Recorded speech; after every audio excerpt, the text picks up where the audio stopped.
7:35 de la mañana, otro tema de gran interés. Vamos a hablar de salud con Andrés Monasterios, quien es doctor especialista en medicina deportiva con estudios en el Elkhart General Hospital en Indiana, Estados Unidos. Oye, uno siente orgullo cuando puede conversar con gente preparada, gente nuestra. Y vamos a hablar de los dolores articulares, cuáles son los tratamientos, cuál es el manejo recomendable.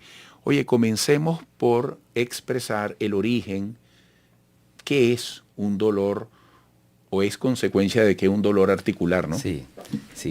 Buen día, gracias. Gracias por la invitación, Eduardo. Un saludo a todos tus radioescuchas, a todos los televidentes. Sí, bueno, la palabra dolor articular o la palabra dolor en general es algo que pues, nos acompaña a la mayoría de las personas. En algún momento nos va a doler alguna articulación, en algún momento nos va a doler algo. Pero es muy importante, yo creo, que entender que el dolor articular tiene generalmente dos orígenes, un origen de desgaste, un origen de que progresivamente, por distintas causas, por tu actividad de tu vida, no es lo mismo, por ejemplo, un futbolista profesional a una persona de trabajo de oficina, estás sobreusando tu articulación, por ejemplo, una persona que hace o tiene un problema de alineación mecánica de tu miembro inferior, tu pisada, el sobrepeso también es hoy en día, en nuestra sociedad, donde hay un problema metabólico muy importante, es un factor contribuyente a la lesión del desgaste articular o a la lesión del cartílago articular. Y no solamente por la sobrecarga que implica el sobrepeso, sino que también tiene que ver mucho con el exceso de adipocitos de la célula grasa. Ese exceso produce unas sustancias químicas que se llaman adipoquinas y ellas se depositan en las articulaciones. Entonces, hay un doble efecto en la obesidad en el tema articular. Y lo otro, antes de un desgaste, puedes tener lesiones traumáticas puntuales. Los atletas o los deportistas, hoy en día hay muchos más jóvenes incorporándose a nivel alto en el deporte. Los ves hoy en día profesionales que son menores de edad, están exponiéndose mucho antes o con mucha más antelación que otras épocas al deporte, sea el fútbol, sea el básquet, cualquiera de estas actividades que son deportes de contacto, de cambio de dirección brusco, donde pueden haber lesiones puntuales articulares o ligamentarias alrededor de la articulación. Entonces hay una gama de posibilidades que hay que evaluar muy, muy bien en cada caso, ¿no?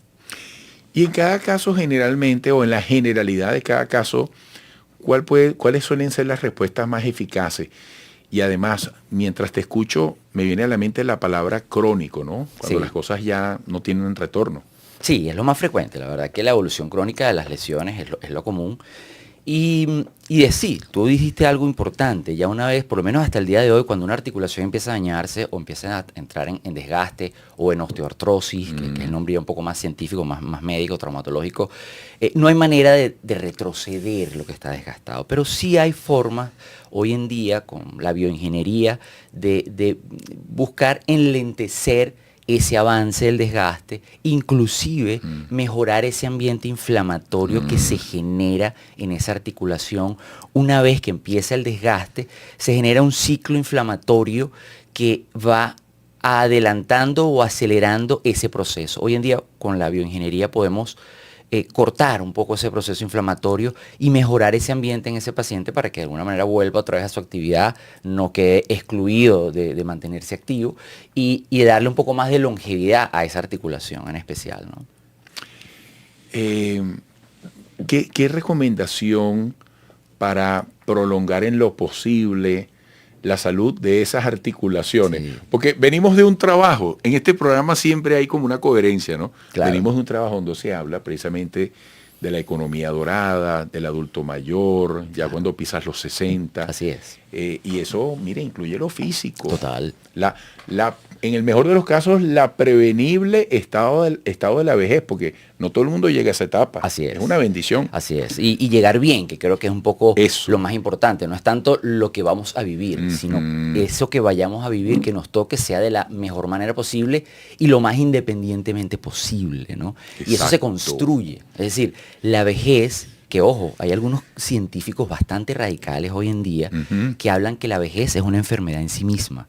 Es decir, en los códigos genéticos no existe realmente el envejecimiento celular.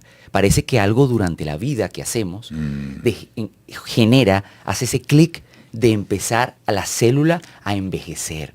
Y están hoy en día, hay mucho dinero detrás de la investigación científica sobre longevidad, que es una palabra que hoy en día se está usando mucho, y tiene mucho que ver un poco con, bueno, ¿qué hacemos durante la vida que genera y que activa ese reloj biológico o que acelera el reloj biológico? Tú me haces recordar gente que dice que uno no se enferma en la vejez. En la vejez te pasan la factura de lo que hiciste cuando eras joven. Tal cual. Es lo que estás diciendo. Absolutamente. Yo estoy absolutamente convencido, porque independientemente de que uno es traumatólogo y veo lesiones deportivas, lesiones articulares, hoy en día uno trata de ver la medicina un poco más integral. Es decir, un paciente va al consultorio y te dice, mire doctor, me duele la rodilla. Ajá. Ok, quíteme el dolor. Ok, tengo muchas alternativas biológicas, tal vez no quirúrgicas o compensadoras de la cirugía.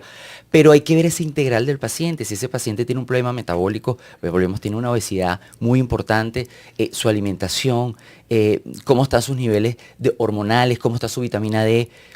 Tengo problemas de calcio, doctor, tengo problemas de osteoporosis. Bueno, ¿cómo está tu vitamina D? ¿Cómo está tu vitamina K? Es decir, ¿cómo están todos esos factores alrededor metabólicos, de laboratorio, tu peso, para realmente darte una ayuda a mediano y largo plazo? No es solamente vemos la rodilla o vemos el hombro como con un tubo, no, hay que ver un poco más amplio ese espectro para realmente ayudar al paciente, ¿no? Mira, y articularmente parece que es recomendable, convienen estas cámaras donde la gente se mete, se acuesta, no sé cómo se llaman técnicamente. No sí, hiperbáricas. Ajá.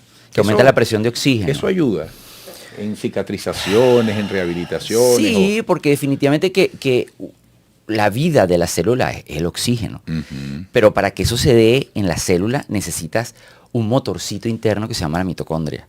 Y la mitocondria es la que produce el ATP. Y el ATP es la vida de la célula. Entonces, hoy en día, el tema longevidad va buscando cómo hacer que en esa célula esa mitocondria se mantenga activa, ¿no? ¿Y cómo ayudamos esa mitocondria? Oye, palabra clave. Sí, estamos muy celular, pero de ahí podemos ir de lo micro, podemos ir a lo macro, ¿no? Yo creo que hoy en día esa bioingeniería nos ayuda y nos da herramientas, como te digo, biológicas u ortobiológicas, cuando hablamos de traumatología, que pueden ayudar a estos pacientes a mejorar su dolor, mejorar el elemento inflamatorio, recuperar su actividad y evitar muchas veces la cirugía.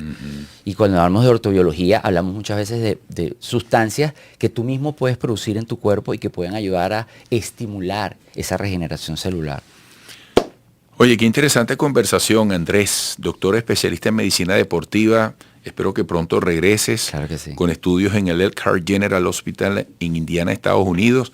Me decías que alguna vez volamos juntos. Así es. Pero no nos conocimos en ese entonces. Así es. Mundo chiquito. Sí. Mira, un gran abrazo y gracias, qué interesante y interesante por comprensible, por útil, aplicable todo lo que has dicho. Hasta pronto. Un placer. Un gran abrazo igualmente. Muy amable. Ya venimos, amigos.